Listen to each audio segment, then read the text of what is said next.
নমস্কার বন্ধুরা, the green kitchen চ্যানেলের আরেকটি এপিসোডে আপনাদের স্বাগত জানাই। নিরামিষ দিনে কি রান্না করবেন বুঝতে পারছেন না? তাহলে এই রকম একটি পাঁপড়ের ডালনা রান্না করে দেখুন। আমি যেভাবে রান্না করেছি এই রকম পদ্ধতিতে যদি পাঁপড়ের ডালনাটা আপনার বাড়িতে রান্না করেন তাহলে নিরামিষ দিনে আর কিছুই লাগবে না। তাহলে চলুন দেখে নেওয়া যাক।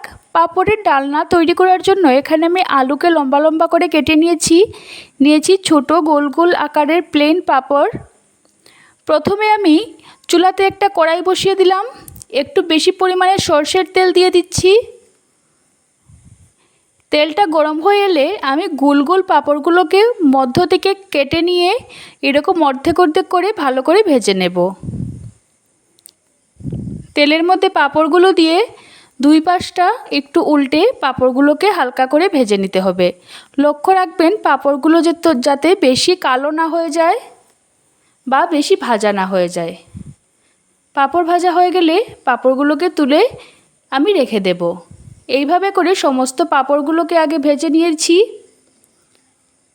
তারপর ওই তেলের মধ্যেই লম্বা করে কেটে রাখা আলুটা দিয়ে দিলাম। আলুগুলোকে অল্প নুন হলুদ দিয়ে এখন ভালো করে ভেজে নিতে হবে। দিয়ে দিলাম অল্প একটু হলুদ গুঁড়ো আর একটু নুন হলুদ দিয়ে লম্বা করে কেটে রাখা আলুটাকে আমি ভালো করে ভেজে নেব।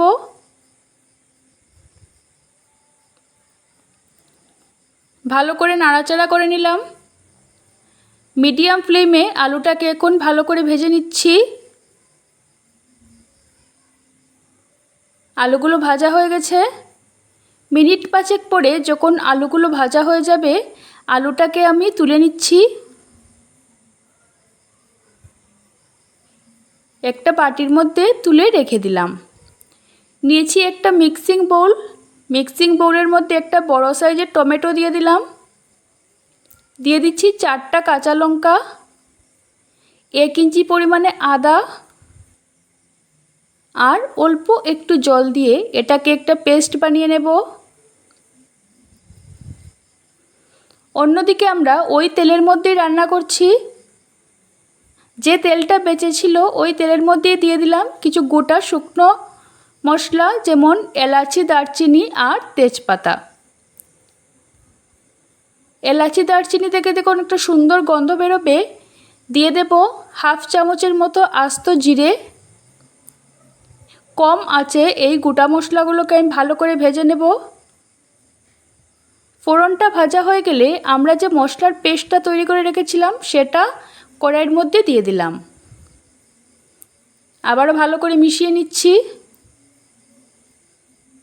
চুলার ফ্লেমটা এখন মিডিয়াম আছে। বাটা মশলার মধ্যে আমি দিয়ে দেব হাফ চামচ হলুদ গুঁড়ো, 1 চামচ জিরে গুঁড়ো আর দিয়ে দিচ্ছি 1 চামচ কাশ্মীরি লঙ্কার গুঁড়ো। আবারও ভালো করে মিশিয়ে নেব।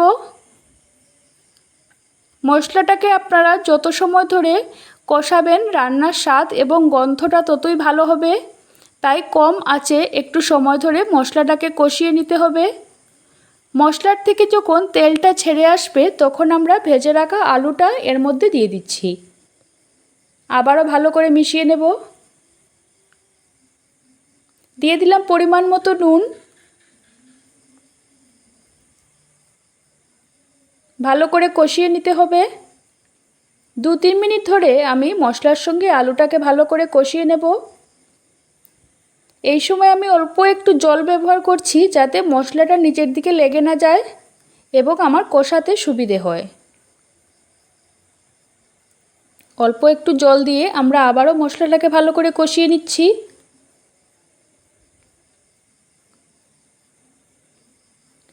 দেখুন আমাদের আলু এবং মশলাটা কষানো হয়ে গেছে। এখন আমরা তরকারির মধ্যে ঝোল ব্যবহার করছি। দিয়ে দিলাম জল দেওয়া হয়ে গেলে আমরা ঝোলটা ফুটে ওঠা পর্যন্ত অপেক্ষা করব। ঝোলটা ফুটে উঠে গেলে দিয়ে দিচ্ছি 1 চামচ গরম মশলা গুঁড়ো। যেহেতু আলুটা আমাদের আগে থেকে সেদ্ধ করে রাখা ছিল তাই বেশি সময় ধরে এটাকে ফোটাতে হবে না। গরম মশলাগুলো দেওয়া হয়ে গেলে ভেজে রাখা পাঁপড়গুলো উপর থেকে দিয়ে দিচ্ছি। পাঁপড় দেওয়ার সময় আপনারা চুলার ফ্লেমটা একদম লো করে নেবেন। পাঁপড়গুলো উপর থেকে দিয়ে হালকা একটু মিশিয়ে দিলাম, খুব বেশি ঘাটাঘাটি করার প্রয়োজন নেই। চুলার ফ্লেমটা আমি অফ করে দিয়েছি। চুলার ফ্লেমটা অফ করার পর আমি গরম তরকারির মধ্যে 1 চামচের মতো ঘি মিশিয়ে দিলাম। ব্যাস, আমাদের আলু পাঁপড়ের সুস্বাদু ডালনা একদম তৈরি হয়ে গেছে। সম্পূর্ণ নিরামিষভাবে এই আলু পাঁপড়ের ডালনা বাড়িতে অবশ্যই তৈরি করে দেখুন, যে কোনো নিরামিষ দিনে আপনাদের খুব ভালো লাগবে। ধন্যবাদ সবাইকে, ভালো থাকবেন, সুস্থ